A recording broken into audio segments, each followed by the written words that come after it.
Assalamualaikum warahmatullahi wabarakatuh. Alhamdulillahilladzi an'ama alaina wa hadana ala dinil Islam. Allahumma shalli wa sallim ala sayyidina Muhammad wa ala alihi washabihi ajma'in. Amma ba'd. Alhamdulillah, hari ini kita akan membahas satu judul, satu tema yang merupakan salah satu bagian dari rukun iman yang 6, yakni qada dan qadar. Sebagaimana kita ketahui bahwa dulu ketika Rasulullah sedang duduk dengan para sahabat, datanglah seorang manusia yang merupakan malaikat Jibril yang menyerupai manusia dalam bentuk laki-laki, bertanya kepada Rasulullah Shallallahu Alaihi Wasallam. Salah satu pertanyaannya adalah, jelaskan kepadaku tentang apa itu iman. Maka Rasulullah menjawab, iman itu adalah percaya kepada Allah, percaya kepada malaikat, percaya kepada kitab, percaya kepada Rasul, percaya kepada hari kiamat, dan percaya kepada takdir baik dan buruk. Nah, maka dari itu hari ini insya Allah kita akan membahas makna qada dan qadar. Dan nanti ada hal-hal terkait dalam pembahasan qada dan qadar ini, kita akan bahas di slide-slide berikutnya.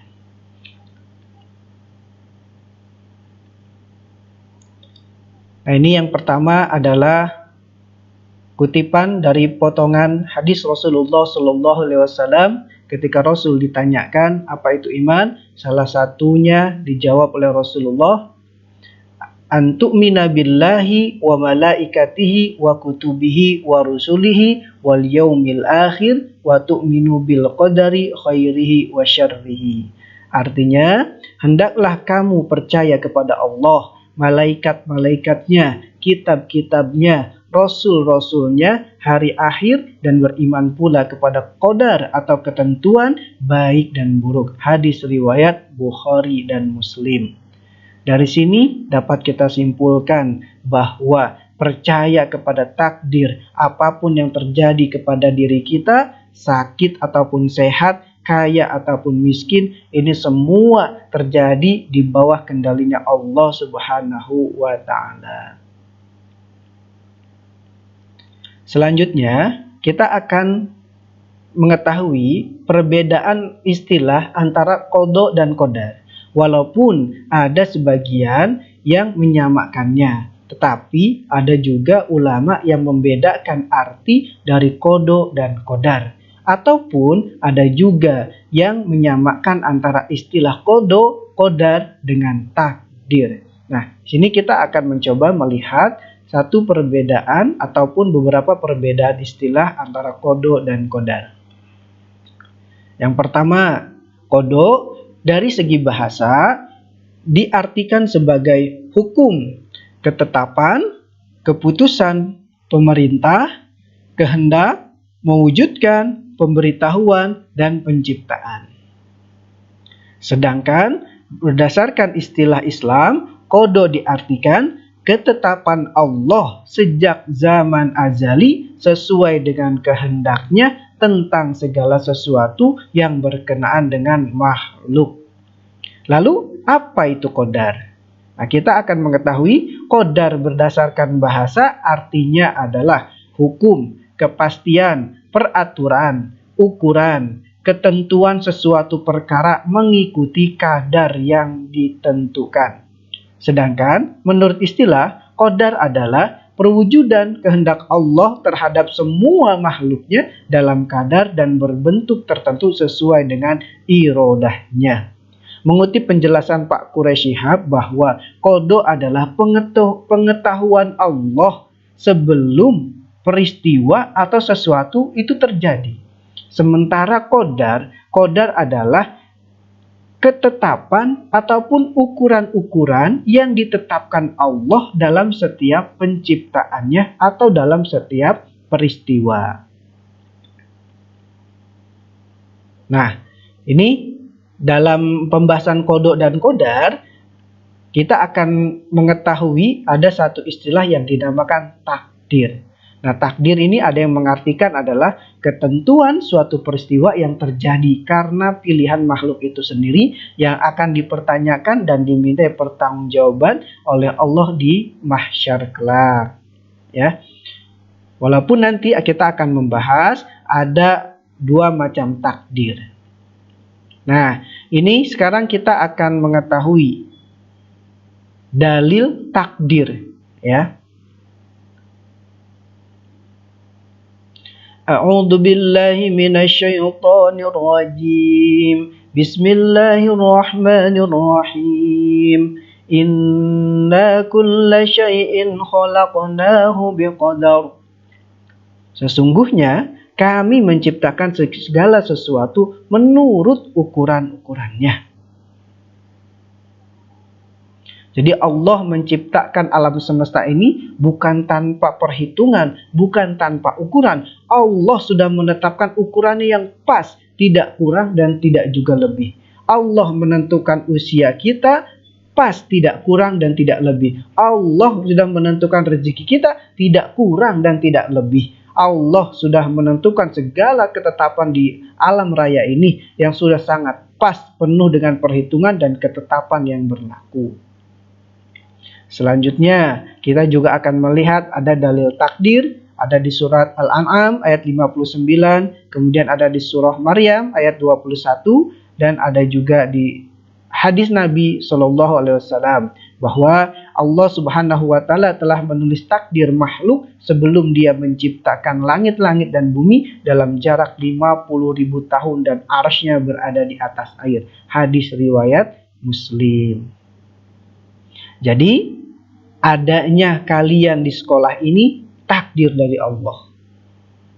Adanya pertemuan antara saya dengan kalian ini juga merupakan takdir dari Allah Subhanahu wa taala. Nah, sekarang kita akan mengetahui bahwa hukum beriman kepada qada dan qadar itu apa? Implikasi terhadap kehidupan kita ini akan berefek terhadap keimanan kita. Karena nanti iman kepada qada dan qadar ini termasuk ke dalam salah satu rukun iman yang 6. Maka hukum beriman kepada qada dan qadar hukumnya wajib. Ya. Kita harus meyakini bahwa kita kecelakaan itu sudah ketentuan dari Allah. Kita sakit, ketentuan dari Allah. Kita sehat, takdir dari Allah. Ada gempa bumi, itu atas kendali Allah. Ada pandemi COVID-19, itu juga atas kendali dari Allah Subhanahu wa taala. Semua sudah ditetapkan oleh Allah Subhanahu wa taala. Imam Sayyidina Ibnu Abbas radhiyallahu an berkata, beriman kepada qadar itu termasuk dalam tauhid. Maka barang siapa yang mentauhidkan Allah tetapi mengingkari qadar, maka pengingkarannya itu membatalkan tauhidnya.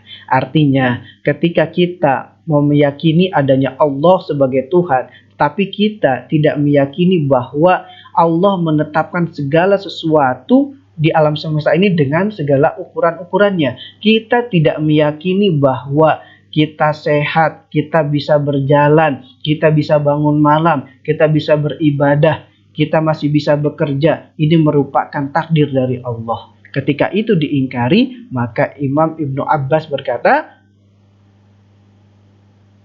bisa menyebabkan pengingkaran itu membatalkan tauhidnya.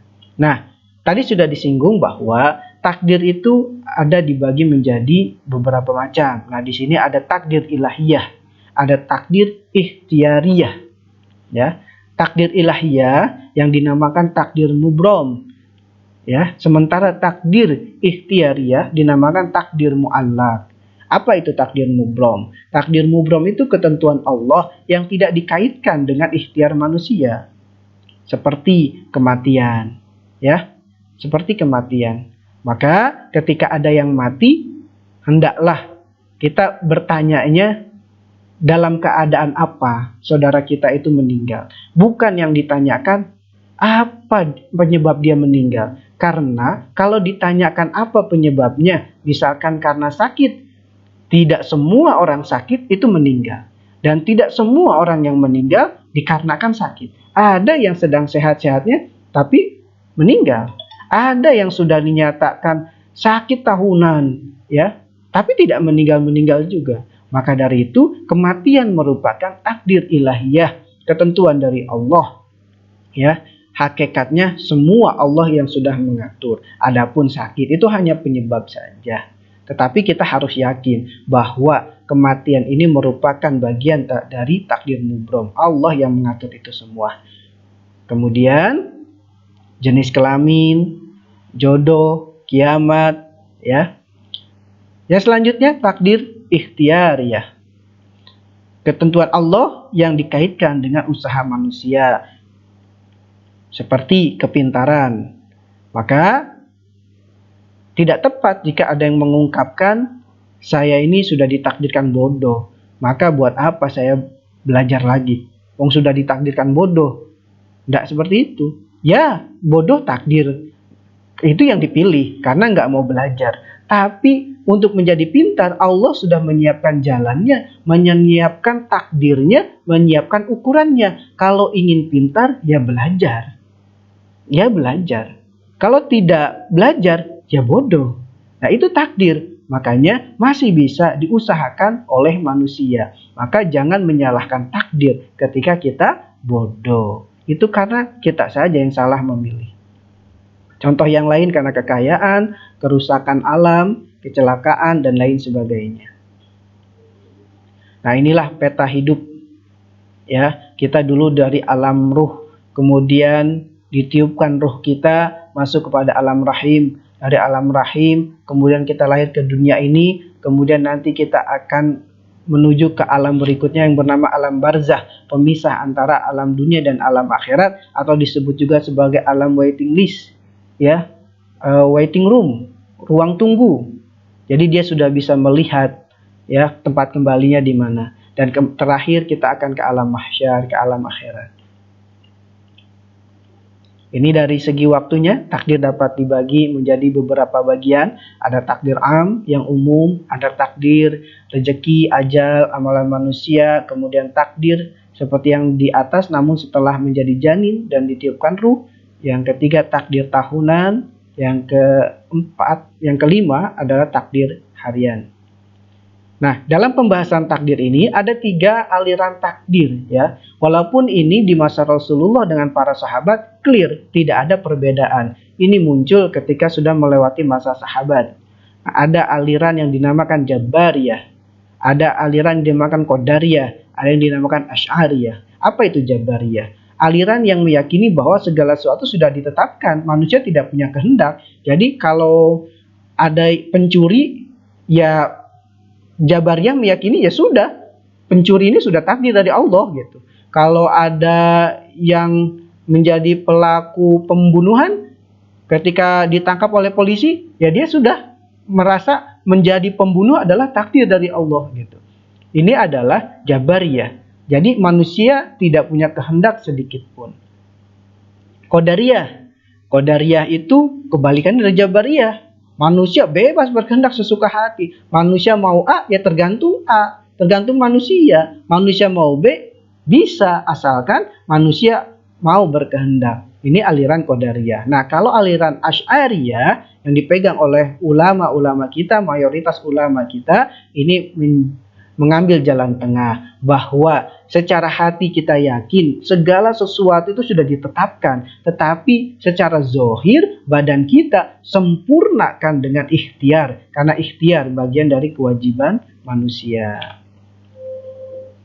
Nah, ini kita bisa lihat keadaan saat pandemi, ya.